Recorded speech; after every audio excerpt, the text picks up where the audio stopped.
Assalamualaikum, halo teman-teman, apa kabar? Semoga semuanya dalam keadaan sehat dan semangat selalu ya. Perkenalkan, kami dari kelompok 1. Di video kali ini, kami akan membahas sebuah topik yang cukup menarik yang berjudul perempuan dan kepemimpinan. Sebelum ke pembahasan, berikut anggota dari kelompok kami.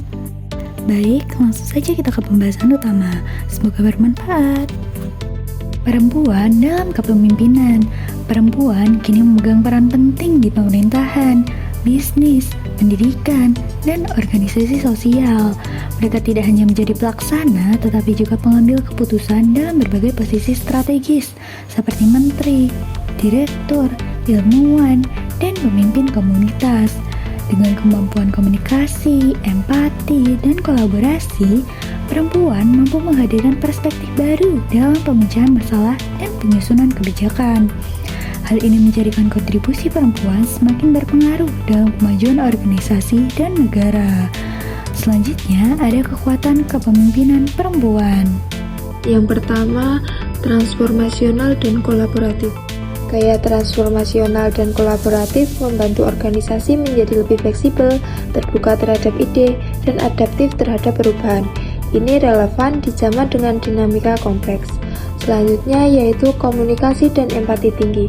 Perempuan memiliki kecerdasan emosional dan orientasi hubungan manusia yang kuat, sehingga membuat anggota tim merasa dihargai, termotivasi, dan lebih loyal. Kekuatan kepemimpinan yang selanjutnya adalah meningkatkan kualitas kerja tim. Kepemimpinan perempuan cenderung bisa memperkuat hubungan antara keamanan kerja, peluang karir, dan kualitas kerja pegawai. Kekuatan kepemimpinan yang terakhir adalah pendekatan inklusif dalam pengambilan keputusan. Kepemimpinan perempuan cenderung memiliki karakter yang tegas namun peduli. Hal ini disebabkan karena perempuan cenderung membuat keputusan yang mempertimbangkan banyak perspektif. Nah, selanjutnya itu ada tantangan. Yang pertama itu ada stereotip gender. Perempuan sering dianggap kurang cocok memimpin sehingga kemampuan mereka sering diremehkan. Yang kedua itu ada bias dalam penilaian. Prestasi perempuan lebih sering diragukan atau dibandingkan secara tidak adil dengan laki-laki.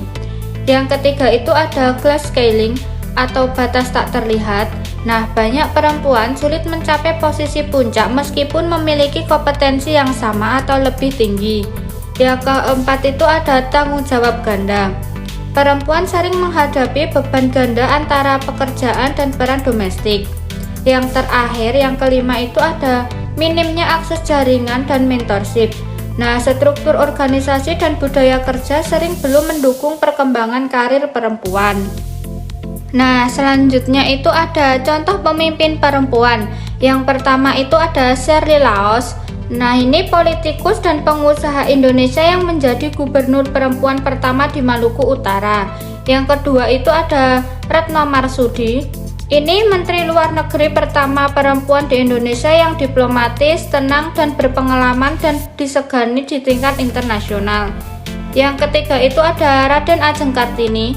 Nah, ini pahlawan nasional yang dikenal sebagai pelopor emansipasi wanita dan pejuang kesetaraan hak perempuan khususnya di bidang pendidikan. Selanjutnya adalah contoh pemimpin perempuan yang ada di dunia. Yang pertama adalah Marie Curie. Marie Curie ini adalah ilmuwan perempuan pertama yang berhasil meraih 2 Nobel di bidang yang berbeda, yaitu kimia dan juga fisika. Fisikawan dan juga kimiawan ini berhasil menemukan radium dan juga polonium dan membuka jalan bagi perempuan di dunia sains.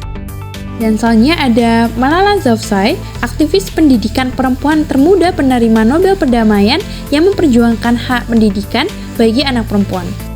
Dan selanjutnya ada Margaret Thatcher, Perdana Menteri perempuan pertama di Inggris yang dijuluki sebagai Iron Lady karena ketegasannya dalam memimpin negara.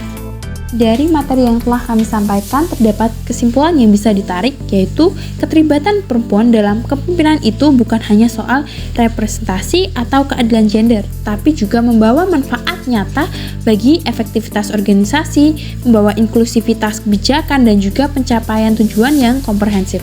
Meskipun banyak sekali tantangan struktural dan juga budaya, berbagai penelitian menunjukkan bahwa kepemimpinan perempuan itu bisa menjadi kekuatan yang strategis. Oleh karena itu, penting sekali bagi organisasi dan juga masyarakat untuk mendukung, membuka peluang dan juga meruntuhkan hambatan agar perempuan dapat berkontribusi secara maksimal sebagai pemimpin.